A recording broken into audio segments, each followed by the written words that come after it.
So Renacci. Gentleman from Ohio is recognized.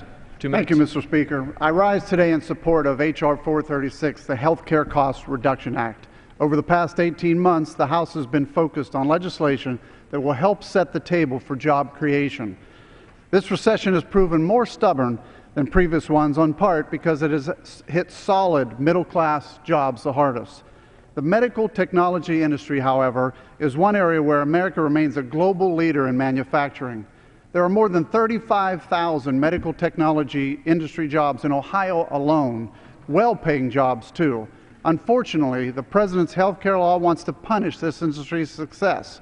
His overhaul of the healthcare industry created a 2.3% tax on medical device sales in the U.S., which will be implemented just 6 months from now. As a small business owner myself, I understand this tax will have a huge negative impact on this industry, killing American jobs, slowing medical innovation, and harming Americans' global competitiveness.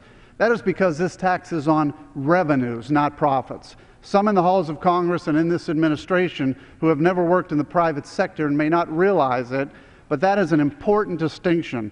Placing the tax on the revenue side makes it much more costly for small device makers to pay for it because many of them have high revenue levels but much smaller profit margins. You are taxing them based on how much business they do, not on how much money they make, an idea only career politicians could dream up and attempt to implement.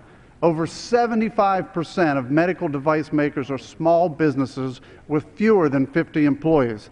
As such, it has been estimated that this tax will lead to somewhere between 15,000 and 50,000 lost jobs.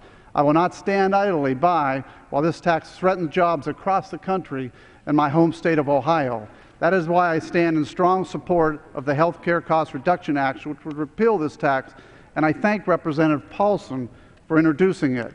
We simply cannot be competitively global when we tax our manufacturers and our small businesses at a higher rate than our foreign competitors tax theirs. I call on my colleagues from both sides of the aisle to practice some economic common sense and join me in voting to repeal this tax. I yield back my time.